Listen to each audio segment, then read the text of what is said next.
लोक म्हणतात या ठिकाणी प्रत्येक रात्री एक अदृश्य घंटा वाजतो आणि तो फक्त त्याच भक्तांना ऐकू येते ज्यांचं मन खरंच श्रद्धेने भरलेलं असतं. हे आहे तेच ठिकाण श्री क्षेत्र कुंडेश्वर, जिथे निसर्ग, देव आणि अदृश्य शक्ती एकत्र नांदतात. आज आपण जाणून घेणार आहोत त्या मंदिराच्या रहस्यमय कथा, ज्या तुम्हाला देवांवर पुन्हा विश्वास ठेवायला भाग पाडतील.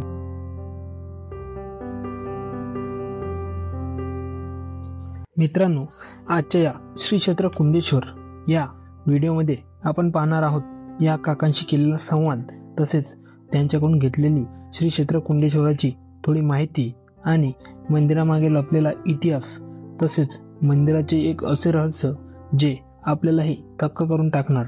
चला तर मग सुरुवात करूया आजच्या या अद्भुत असलेल्या सफरला.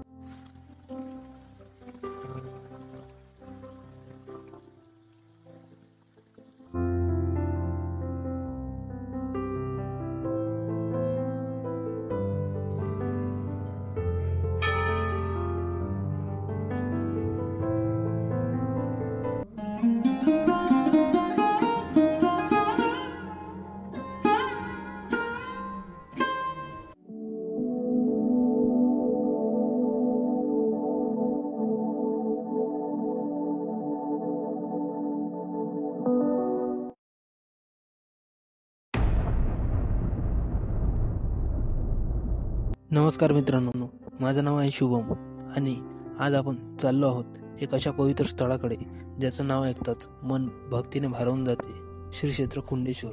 आजच्या आपल्या व्हिडिओमध्ये आपण घेऊन आलो आहोत आपले 3 मित्र संदेश, अश्विन आणि हर्षल. श्री क्षेत्र कुंडेश्वर हे ठिकाण पुणे जिल्ह्यातील खेड तालुक्यामध्ये वसलेलं असून पुण्यापासून साधारणतः 70 किलोमीटरच्या अंतरावर आहे आणि हा प्रवास 2 तासाचा असतो. श्री क्षेत्र कुंडेश्वराकडे येण्याकरिता आपल्याला पुण्यावरून खेडला यावं लागते. येथूनच कुंडेश्वर फक्त 22 किलोमीटरच्या अंतरावर पश्चिम दिशेला आहे. रस्त्याने जात असताना आपल्याला सुंदर असे दृश्य पाहायला मिळतात.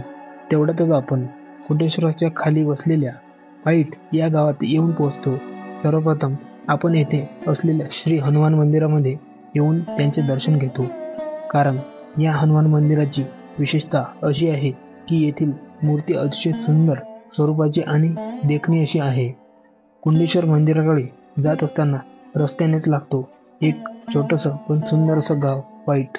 या गावाचे नाव ऐकलं की कदाचित काहीतरी वेगळं वाटेल, पण इथली संस्कृती आणि भक्ती खरंच मनाला भिडते. या गावात शिरताच डाव्या बाजूला दिसतं एक शांत पण दिव्य असं स्वरूपाचं मंदिर. मंदिरात प्रवेश करताच इथली हनुमानजींची तेजस्वी लाल सिंदुरात नटलेली मूर्ती आपल्याला दिसते. मंदिर मोठं नाही, पण वातावरण मात्र अत्यंत शांत आहे. मित्रांनो, आपण आलेला आहे हनुमान मंदिरामध्ये. जवळच आता कुंडेश्वरच्या खाली इथं एक गाव आहे, त्याच गावाच्या जवळ आपण आलेला आहे. सर्वात पहिले आपण हनुमान मंदिरामध्ये दर्शन घेतलं आहे. बघू आता याच्यानंतर आपल्याला कुंडेश्वर मंदिराकडे जायचं आहे. चला तर मग जाऊया. हनुमानजीचं दर्शन घेऊन आपण श्री क्षेत्र कुंडेश्वराकडे निघतो. पुढे जात असताना झाडं आणि थंड वाऱ्याने मन अगदी शांत झालं होतं. अचानकच रस्त्याच्या कडेला एक काकाजी दिसले आणि आम्ही कुंडेश्वराची थोडी माहिती घेण्याकरिता काकाजींशी थोडा वेळ बोलून त्यांच्याशी थोडा संवाद साधून आणि त्यांच्याकडून थोडी माहिती घेऊन आपण पुन्हा आपल्या दिशेने निघालो. तर माझी किती वेळ लागेल आम्हाला गाडी आपल्याला? खाली हे ते तो डोंगर आहे का? तो डोंगर उंच आहे ना मधला, त्याच्या खाली खाली म्हणजे आम्हाला अर्धा तास लागेल ना. चालले असते रविवारची गर्दी असते? नाही नसते. आज पोळा आहे ना तुमच्या इथला?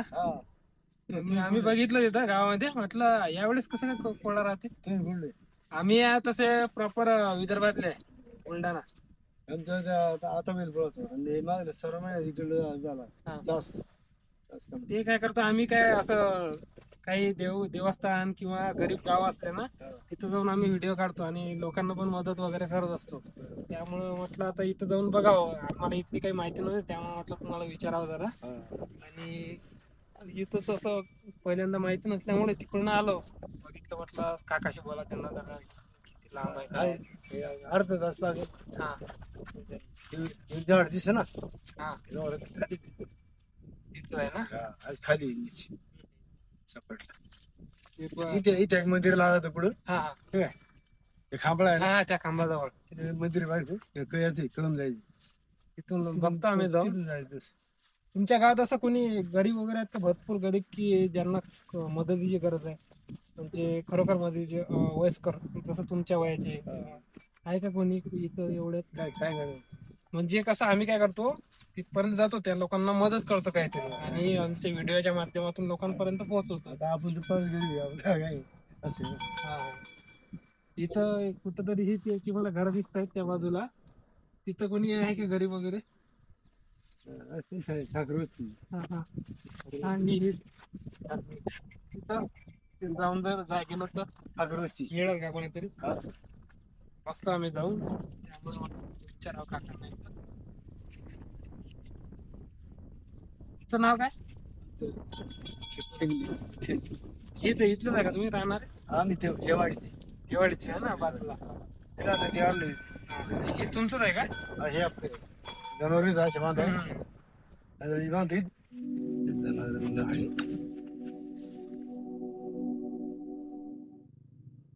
तुमच्या फॅमिलीमध्ये किती लोक राहतात?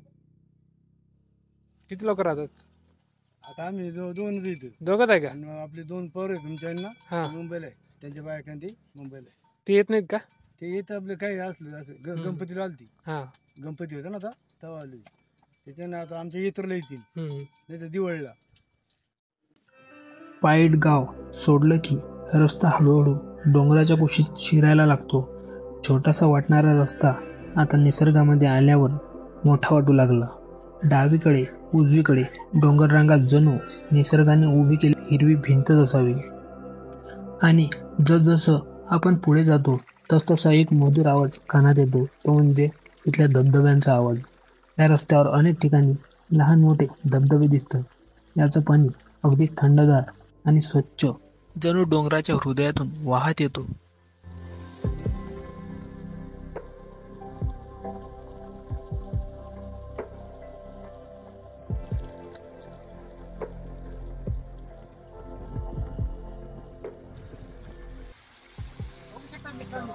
वाटेत कुंडेश्वरकडे जात असताना आपल्याला एक सुंदर असा पाण्याचा धारा बघायला मिळतो. हा एक मोठा धबधबा तर नाही, पण अतिशय सुंदर देखावा असा हा धबधबा आहे. अतिशय छान दृश्य आपल्या समोर येत आहे. श्री क्षेत्र कुंडेश्वर ही एक धार्मिक स्थळ आहे, जिथं आध्यात्मिक आणि पौराणिक कथांचं घडलेलं आहे. चला तर मित्रांनो, आपण आता सरळ कुंडेश्वराकडे जाणार आहे.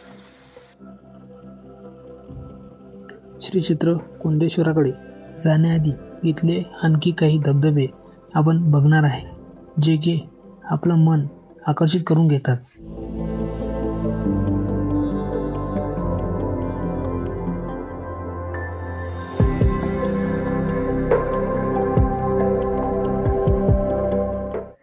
हा धबधबा म्हणजे जणू निसर्गाचा श्वासच. डोंगरांच्या उंच कड्यावरून कोसळणारं पाणी पाहताच मन अगदी शांत होतं. पावसाळ्यात तर हा धबधबा पूर्ण जोमात असतो. पाण्याचा गडगडाट जणू पर्वताच्या अंतःकरणातून येतो असं वाटतं. थेंबांचा तो शिळकाव चेहऱ्यावर जाणवला की थकवा, चिंता सगळं एका क्षणात विसरून जातं. अनेक लोक इथे थांबतात फोटोसाठी, पण त्याहून महत्त्वाचं म्हणजे त्या निसर्गाच्या जिवंत सौंदर्याला मनात साठवण्यासाठी. हा धबधबा फक्त पाण्याचा प्रवाह नाही, तर ती एक अनुभूती आहे जी तुम्ही पाहतच नाही, जगतच नाही. म्हणून श्री क्षेत्र कुंडेश्वराकडे जाणाऱ्या या रस्त्याचं खरं सौंदर्य हे या धबधब्यांमध्येच दडलेलं आहे.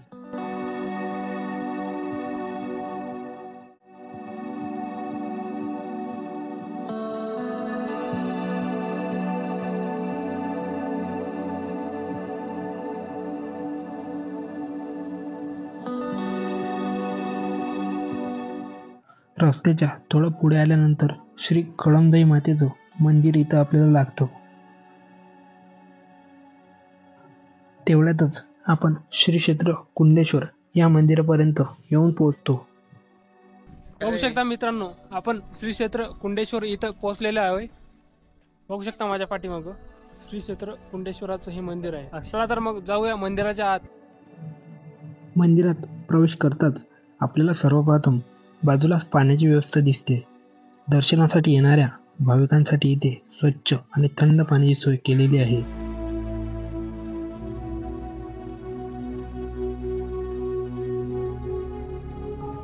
मंदिराच्या आवारात उभं राहिलं की मनात एक अनोखी शांती निर्माण होते.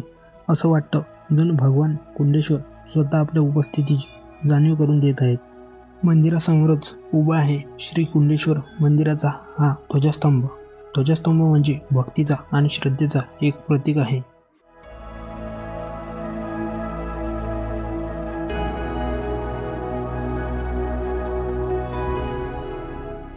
मंदिराच्या समोरच आपल्याला दर्शन घडतं या प्राचीन नंदी महाराजांचं. भगवान शंकरांचे हे वाहन त्यांच्या भक्तीत लीन झालेलं प्रतीक आहे.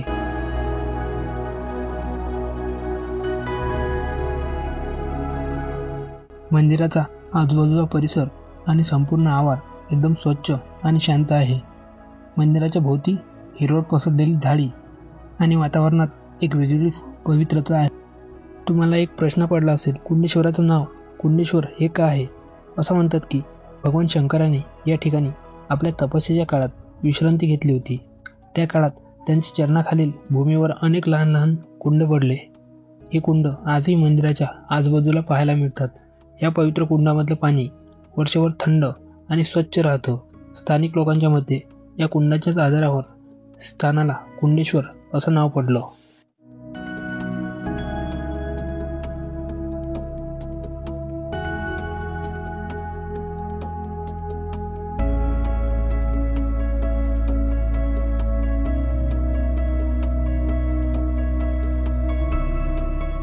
तसेच मंदिरात दर्शनासाठी आणि यात्रेसाठी दुरून येणाऱ्या भाविकांकरिता येथे राहण्याची उत्तम सोय उपलब्ध करून देण्यात आलेली आहे. त्याकरिता भक्तनिवास बांधलेले आहेत. हे उंबराचं झाड ज्याच्या सावलीत बसलेली आहे. लहानशी विठ्ठलाची मूर्ती आणि त्याच्याजवळच गौमातेची मूर्ती देखील स्थापित केलेली आहे. मंदिरात प्रवेश करताच एक अनोखी भक्ती आणि समाधान जाणवते.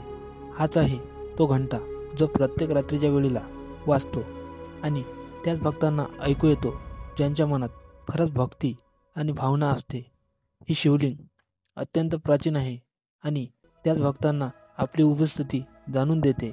या पवित्र दर्शनाने मन अगदी शांत होतं आणि ओठावर आपोआपच उपचार येतात. ओम नमः शिवाय.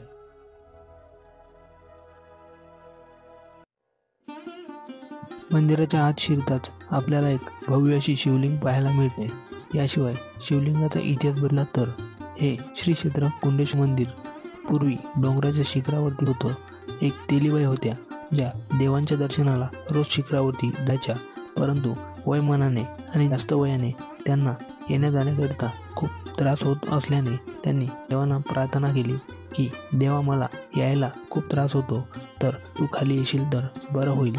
मग त्यांची प्रार्थना स्वीकार केली आणि सांगितलं की मी तुझ्याबरोबर खाली येणार आहे, परंतु कुठल्याही प्रकारचा आवाज आला तर मांड उलटून बघायचं नाही.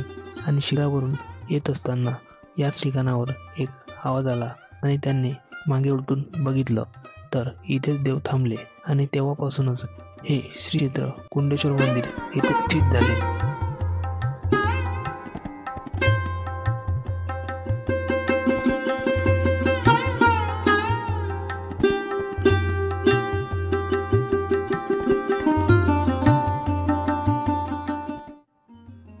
तसेच मंदिराच्या आत एक नवीन नंदीची स्थापना करण्यात आली आहे.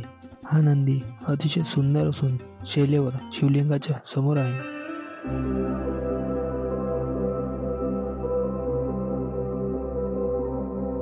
मित्रांनो, या मंदिराचं काम सध्या सुरू आहे. या कामात आपणही सहकार्य करू शकता. आपणही आपल्या देणगीद्वारे पवित्र कार्याला सहभागी होऊ शकता. तुमची छोटीशी देणगी या कार्याला मोठा आधार देऊ शकते. मित्रांनो, तुम्हाला हा व्हिडिओ आवडला असेल तर लाईक, शेअर आणि सबस्क्राईब करायला विसरू नका. भेटूया पुढच्या ब्लॉगमध्ये. तोपर्यंत ओम नमः शिवाय.